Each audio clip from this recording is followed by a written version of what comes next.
I'd like to address a few brief words to the American people watching at home. If you watched the impeachment hearings last week, you may have noticed a disconnect between what you actually saw and the mainstream media accounts describing it. When you saw three diplomats who dislike President Trump's Ukraine policy discussing second-hand and third-hand conversations about their objections with the Trump policy.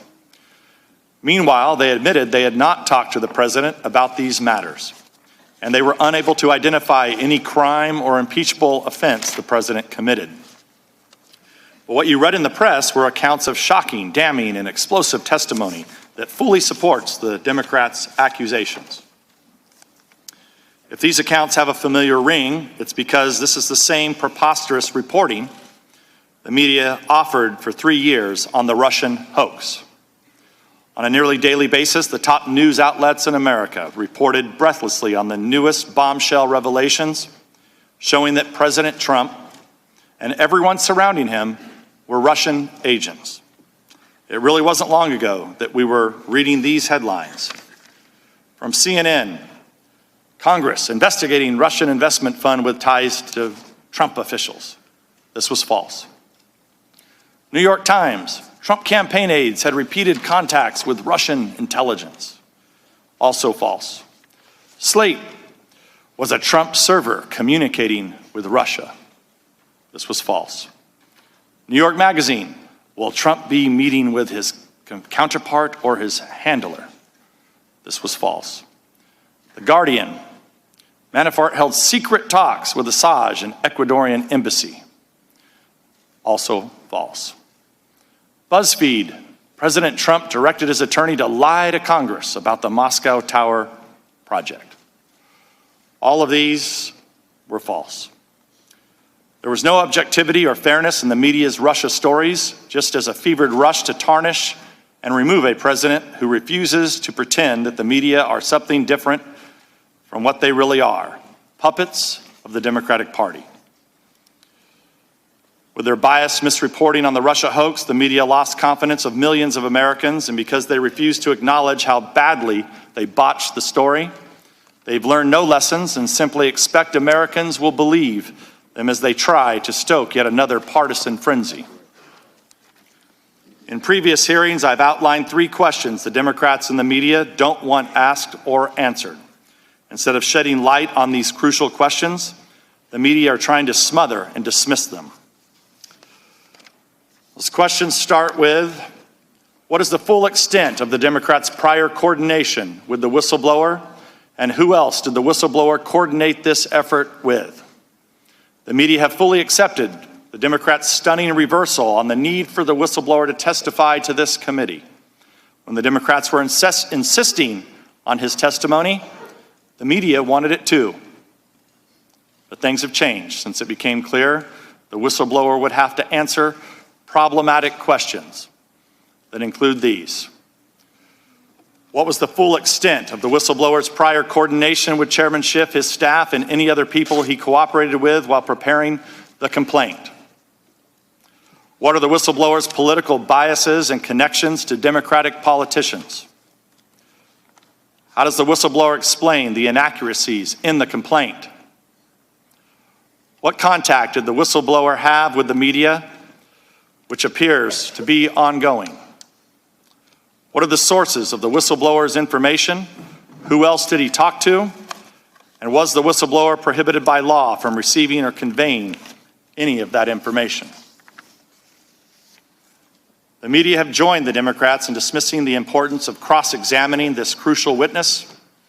Now that the whistleblower has successfully kick-started impeachment, he has disappeared from the story, as if the Democrats put the whistleblower in their own witness protection program. My second question, what was the full extent of Ukraine's election meddling against the Trump campaign? In these depositions and hearings, Republicans have cited numerous indications of Ukraine meddling in the 2016 elections to oppose the Trump campaign. Many of these instances were reported, including the posting of many primary source documents by veteran investigative journalist John Solomon.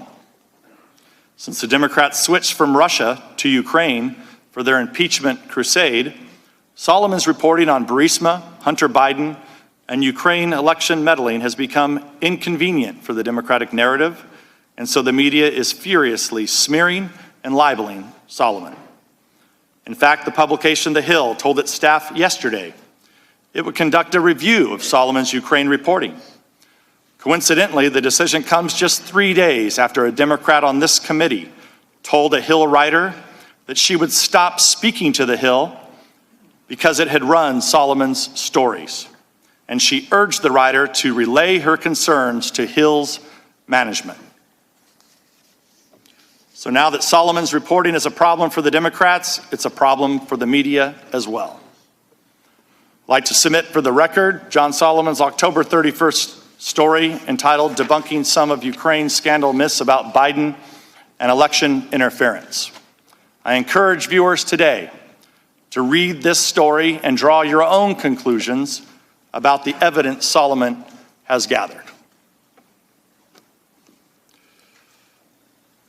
Ask unanimous consent that we put this into the record, Mr. Chair. Without objection.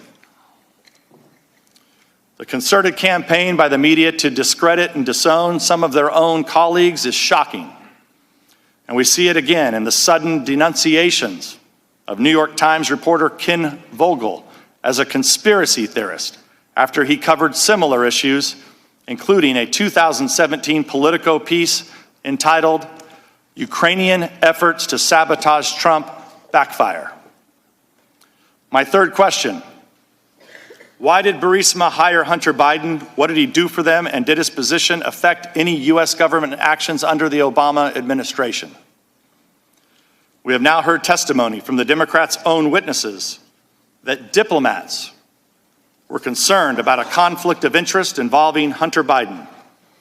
That's because he had secured a well-paid position despite having no qualifications on the board of a corrupt Ukrainian company, while his father was vice president charged with overseeing Ukrainian issues.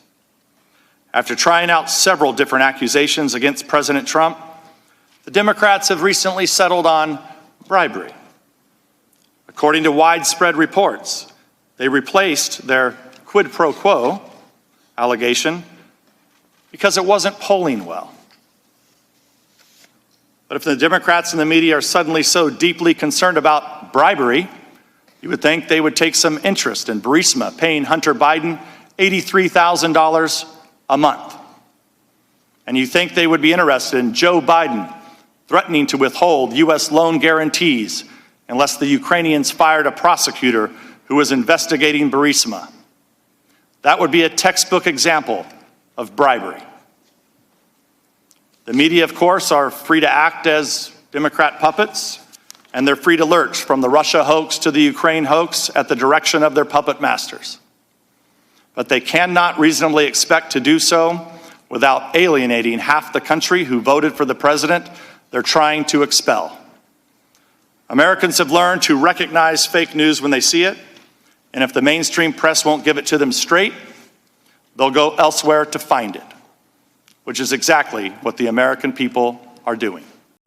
Hey, NBC News viewers, thanks for checking out our YouTube channel. Subscribe by clicking on that button down here and click on any of the videos over here to watch the latest interviews, show highlights, and digital exclusives.